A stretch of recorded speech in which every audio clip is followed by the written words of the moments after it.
আসসালামু আলাইকুম ওয়া রাহমাতুল্লাহ। মঞ্চ ভূমিষ্ঠ শ্রদ্ধেয় ফরহাদ মোজার ভাই, আমার শ্রদ্ধেয় শিক্ষকবৃন্দ, বৃহস্পতি ছাত্র সংগঠনগুলোর নেতৃবৃন্দ এবং আপনারা যারা শুনছেন সবাইকে ইসলামী ছাত্র আন্দোলন বাংলাদেশের পক্ষ থেকে শুভেচ্ছা জানিয়ে শুরু করছি। আমি আমার সংক্ষিপ্ত বক্তব্যের একদম শুরুতেই আয়োজকদেরকে ধন্যবাদ দেব এই কারণে, কারণ আলোচনার বিষয় আজকের প্রোগ্রামের নামের ক্ষেত্রে শিক্ষা, গবেষণা ও রাজনীতি শব্দটি তারা ব্যবহার করেছেন। অন্যদের মতো কিংবা বরাবর ট্রেন্ডের মতো ছাত্র রাজনীতি শব্দটি ব্যবহার করেননি বলে। কারণ হলো, দেশের এখন অবস্থা এমন হয়েছে যে যেখানে যাই হোক না কেন শব্দ শুনো ছাত্র রাজনীতি। এই প্রবণতাটা এখন সব জায়গায় চলছে। আমার ঘর কেন ভাঙলো তার দায়ও ছাত্র রাজনীতি, এবং ইন্টারিম সরকার কেন ব্যর্থ হলো তার দায়ও ছাত্র রাজনীতি। যেন ব্যাপারটা এমন হয়ে গেছে ওই কথাটার মতো যে একটু দায় দিয়ে দাও। তো সেই জন্য আমি আয়োজকদেরকে প্রথমে ধন্যবাদ জানাবো। এখন সমস্যা যেহেতু শব্দটা রাজনীতি শব্দ উল্লেখ করেছে, সেজন্য আমি যেটা বলতে চাবো সেটা হলো যে রাজনীতির পরিবর্তন ক্যাম্পাসে কেমন হতে হবে, এটা কি ছাত্র রাজনীতির গুণগত পরিবর্তন দরকার, কেমন পরিবর্তন দরকার, সেই আলোচনায় প্রথমে যদি আমি বলি পরিবর্তন হতে হবে শিক্ষক রাজনীতি। একটি ছোট্ট একটু গল্প দিয়ে আমি শুরু করি। সেটা হলো যে কিছুদিন আগে আমি ঢাকা মেডিকেলে একদিন আমার এক কাজিনকে নিয়ে ডাক্তার দেখানোর জন্য গেলাম। তো ওখানে যখন সিরিয়াল আমি বসেছিলাম, তো তখন দেখলাম যেই অ্যাটেন্ডেন্ট রোগীদের সিরিয়াল মেনটেন করছে, সে সিরিয়াল ব্রেক করে বাইরে থেকে কিছু লোকজন ঢুকাচ্ছে অল্প কিছু টাকা পেয়ে। তো আমি যখন সিরিয়ালে বসে বিষয়টা একটু প্রতিবাদ করলাম, একটু ধমক দিলাম যে আমরা তো সিরিয়ালে বসে আছি, আপনি কেন বাইরে থেকে দিচ্ছেন। তো তখন লোকটা একটু চুপচাপ হয়ে গেল, ঠান্ডা হয়ে গেল।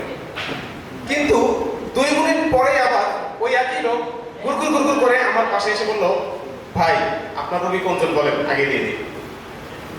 এর মানে হলো যখন আমি প্রতিবাদ করলাম তখনই কিন্তু সে একটু আমাকে ফেভার করে, একটু সুযোগ দিয়ে মূলত তার দুর্নীতির কাছে চালু করার চেষ্টা করছে। তাহলে ছাত্রছাত্রীর সমস্যাটা কোথায়? দেখবেন এখানে বিশ্ববিদ্যালয়ে যত ছাত্রছাত্রীর দোষ বলেন, খারাপ বলেন, হল দখল করে, এটা করে সেটা করে, প্রত্যেকটার পিছনেই দেখবেন শিক্ষকদের রাজনীতি জড়িত। কারণ দুর্নীতিবাজ শিক্ষকরা তিনি যে হলে কিংবা প্রতিষ্ঠানে যে দুর্নীতি করেন, সেই দুর্নীতিকে লুকিয়ে রাখার জন্য কিংবা ছাত্রদের ভয়েসকে ডাউন করার জন্য তিনি মূলত সরকারি দল বা ক্ষমতাসীন যে ছাত্র সংগঠন থাকে তার হাতে হলকে তুলে দেয়। হলকে তুলে দিয়ে বলে তুমি হল চালাও, আমি টাকা পয়সা চালাই। এটা হলো আসলে বাস্তবতা। সেজন্য যদি ক্যাম্পাসের পরিবর্তন চাই, ছাত্র রাজনীতির পরিবর্তন যদি আমি চাই, তাহলে প্রথম হতে হবে শিক্ষকদের রাজনীতির পরিবর্তন। শিক্ষকরা রাজনীতি করতে পারবে না।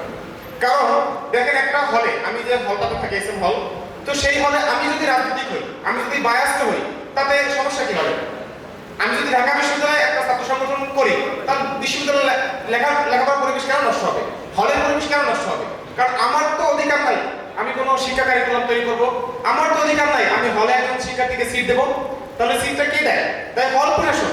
কিন্তু হল প্রশাসন দুর্বল হওয়ার কারণে, হল প্রশাসন দুর্নীতিবাজ হওয়ার কারণে সে মূলত সরকারি দলের ছাত্র সংগঠনের হাতে হলকে তুলে দেয়। তো সেজন্য ছাত্র রাজনীতি শুধু না, বরং শিক্ষকদের রাজনীতি পরিবর্তন করতে হবে।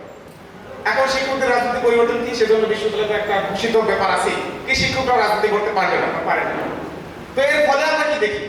এর ফলে আমাদের গুপ্ত রাজনীতির প্রচলন তৈরি হয়ে যায়। সেই প্রচলনটা কি? শিক্ষকরা হয়তো এখন আওয়ামী লীগ করেন না, বিএনপি করেন না, কিন্তু লাল নীল সাদা নানান রঙের খেলা খেলেন না। তিনি হয়তো সরাসরি কোনো দলের পদ নেন না, কিন্তু ওই দলীয় প্রোগ্রামে মিষ্টির ঝোল খেতে তিনি ঠিকই যান। কিন্তু যখন ওই দলীয় প্রোগ্রামে মিষ্টির ঝোল খেয়ে যখন উনি ক্যাম্পাসে ফিরে আসেন, তখন মূলত তিনি ওই দলেরই ছাত্র সংগঠন যারা থাকে তাদের তাড়িদারি করা শুরু করেন। তো সেই জন্য বিশ্ববিদ্যালয়ের ছাত্র রাজনীতির থেকেও বরং শিক্ষকদের রাজনীতি চিরতরে নিষিদ্ধ হওয়া দরকার। যদি এটা হয়, ছাত্র রাজনীতি এমনিতে ঠিক হয়ে যাবে। আমার হলে কাজ কি? আমার হলে তো আমার নিজের সিট নিয়ে টানাটানি। আমি কিভাবে হলে সিট বাণিজ্য করবো? আমি কিভাবে আর 5 জনকে হলে সিট দেবো? মূলত এই হলে সিট দেওয়ার দায়িত্ব প্রশাসন। প্রশাসন যখন দুর্বল হয়, তখন আমরা দেখি এই ক্ষমতাগুলো চলে যায় ছাত্রদের। এর একটা বড় এক্সাম্পল আপনি দেখেন, বর্তমান ঢাকা বিশ্ববিদ্যালয়ের প্রশাসন বলা যায় যে ইতিহাসের সব থেকে দুর্বল বিশ্ববিদ্যালয় প্রশাসন। কারণ কি? কিছুদিন আগে দেখেন একটা গ্রুপ গিয়ে বললো ছাত্র রাজনীতি নিষিদ্ধ করা লাগবে, মানে 1 ঘন্টার নোটিশের মধ্যে তারা ঘোষণা দিয়ে দিল ছাত্র রাজনীতি নিষিদ্ধ, কোনো বিবেচনা ছাড়া। মানে তাদের অবস্থাটা এখন এমন হয়ে গেছে যে যদি আপনি 10 জন একটা মব নিয়ে যদি গিয়ে বলেন যে ঢাকা বিশ্ববিদ্যালয়ের নতুন একটা শাখা মঙ্গল করে আমরা করবো, তিনি 1 ঘন্টার নোটিশে মঙ্গল করে ঢাকা বিশ্ববিদ্যালয়ের নতুন একটা শাখা খোলার নোটিশ জারি করে দেবেন। এটা হলো বিশ্ববিদ্যালয় প্রশাসন ব্যবস্থা। তো সেই জন্য আমরা ছাত্র থেকে বড় বিশ্ববিদ্যালয়ের যে প্রশাসন, হল প্রশাসন, বিশ্ববিদ্যালয় প্রশাসন, তাদের রাজনৈতিকভাবে আরো শক্তিশালী হওয়া দরকার, তাদের রাজনীতি থেকে মুক্ত থাকা দরকার, তাদের নৈতিকভাবে শক্তিশালী হওয়া দরকার। প্রশাসন যদি ঠিক থাকে, ছাত্র রাজনীতি বিশ্ববিদ্যালয়ে কোনো রকমের খারাপ কোনো পরিবেশ তৈরি করতে পারবে না। ছাত্র রাজনীতি কেমন হবে এই নিয়ে অনেক আলোচনা, অনেকেই দেয়। কেউ বলে ছাত্র রাজনীতি নিষিদ্ধ করা লাগবে। কেন নিষিদ্ধ করা লাগবে? ইতিহাসের যতগুলো বার পরিবর্তন দেখেন, প্রত্যেকটা পরিবর্তনে সব থেকে বড় ভূমিকা রেখেছে ছাত্র নেতারা। একাত্তরের যে স্বাধীনতা দেখেন, সেখানে শেখ মুজিব যখন স্বাধীনতা ঘোষণা করতে রাজি হয় নাই, কোনোভাবেই কিন্তু সে স্বাধীনতা ঘোষণা করতে রাজি হয় নাই, বারবার রিকোয়েস্ট করা সত্ত্বেও, তখন নিউক্লিয়াসের যে 4 খলিফার খবর আমরা জানি, এই 4 খলিফা জোর করে ধরে কিন্তু স্বাধীনতা যুদ্ধটাকে এগিয়ে নিয়ে গেছে। 90 আন্দোলন দেখেন, এই স্বাধীনতা আন্দোলনে রাজনৈতিক দলগুলো বিভক্ত। তখন কি তিনটি রাজনৈতিক যে জোট তখন ছিল, ওই ছাত্র সংগঠনগুলো তার প্রত্যেকটা মূল সংগঠনকে বাধ্য করেছিল যে ওই সময় শেখ মুজিব আন্দোলনে তাদের একমত পোষণ করতে। তারপরে কিন্তু তখন আন্দোলন সফল হয়েছে।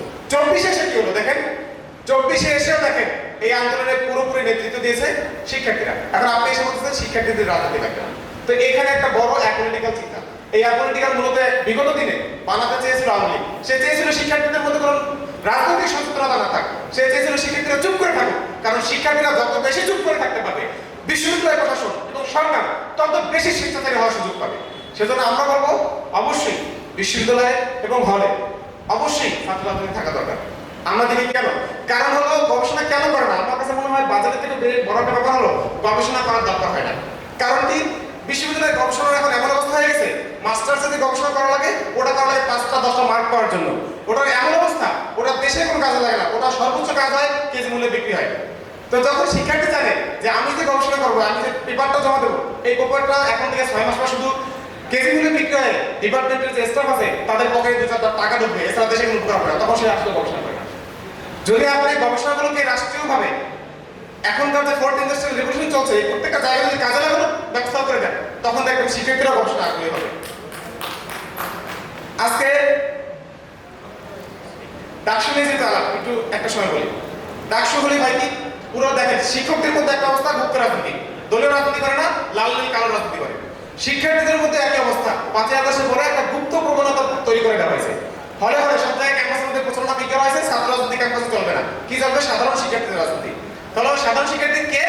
যে 2 দিন আগে সাধারণ শিক্ষার্থী, 2 দিন পরে অসাধারণ শিক্ষার্থী বিভিন্ন কমিটিতে তাদেরকে দেখা যায়। আমরা এটাও দেখেছি, 2 দিন আগে ছাত্র রাজনীতির বিরুদ্ধে মিছিল দিয়েছে, 2 দিন পরে সেই বিভিন্ন ছাত্র সংগঠন, শিবির বলেন, বাক্সাস বলেন, এমনকি ছাত্র দলের বিভিন্ন কমিটিতে তাদেরকে আমরা দেখেছি। এখন তাহলে ডাকসুর ক্ষেত্রে আবার একই একটা বয়ান মাঠে আনা হয়েছে, কি যে ডাকসু নির্বাচন হতে হবে অরাজনৈতিক, যে তাকে আমরা ভোট দেবো। কারণ ছাত্র রাজনীতি যারা করে, যারা ছাত্র সংগঠনের সাথে যুক্ত আছে, তাদেরকে ভোট দেওয়া যাবে না। কারণ কি? কারণ অরাজনৈতিক হলেই নাকি সে খুব ভালো জনদরদি করবে। আমরা বলবো যে শিক্ষার্থী কোনো অন্যায়ের বিরুদ্ধে এতদিন সামনে আসে নাই, যে শিক্ষার্থী বিগত 10 বছর কোনোদিন অন্যায়ের বিরুদ্ধে প্রতিবাদ করে নাই, সেই শিক্ষার্থী সামনে ডাকসুতে নির্বাচিত ভিপি হলেও সে শিক্ষার্থীদের জন্য কোনো কাজ করতে পারবে না, তার সেই গার্ডসই নাই। যারা বিগত দিনে স্বৈরাচারের চোখে চোখে রেখে কথা বলেছে, যারা বিগত দিনে আত্মস্বার্থ ত্যাগ করে হলেও স্বৈরাচারের বিরুদ্ধে কথা বলেছে, আগামী দিনেও যদি কেউ স্বৈরাচারী হয়ে উঠতে চায়, বিশ্ববিদ্যালয় প্রশাসন যদি স্বৈরাচারী উঠতে চায়, তারা আগে কথা বলতে পেরেছেন, তারা আগামী দিনেও কথা বলতে পারবে। এখন দেখেন যে ট্রেনটা চলছে, কি যে অরাজনৈতিক হতে হবে। বিগত সবগুলো ডাকসু নির্বাচনে যদি আপনি দেখেন, ডাকসু নির্বাচনের পরে যারা নির্বাচিত হয়েছে তারা হয়তো কোনো সংগঠনের সাথে যুক্ত, কোনো না কোনো সংগঠনের সাথে তারা যুক্ত। এমনকি কেউ যদি এমন থাকে যে তার সে কোনো দোকানের সাথে যুক্ত না, তার কোনো সংগঠন নাই, সে হয়তো সাধারণ শিক্ষার্থী বলে নির্বাচিত হয়েছে, নির্বাচনের পরে সে নিজে একটা নতুন দোকান খুলছে, নির্বাচিত হয়েছে, নির্বাচনের পরে সে নতুন একটা দোকান খুলছে, কিন্তু অরাজনৈতিক কিন্তু সে আর থাকে নাই। এমনকি দেখছি যে খুব অল্প সময়ের মধ্যে নতুন দোকান খুলতে না পারছে, সে নির্বাচন হওয়ার একদিনের মাথায় অন্য কোনো দোকানদারকে গিয়ে আম্মা আম্মু অনেক কিছু ডেকে এসেছে। তো সেই জন্য আমরা বলবো আগামী ডাকসু নির্বাচনে যারা বিগত দিনে ক্যাম্পাসে অধিকার আদায়ের সংগ্রামের সামনে ছিল, তাদেরকে শিক্ষার্থীরা যেন ভোট দেয়, তারাই যেন আগামী দিনে শিক্ষার্থীর অধিকার জন্য কথা বলতে পারে। ইসলামী ছাত্র আন্দোলন বাংলাদেশ আমরা এই নীতির পক্ষে সবসময় থাকছি।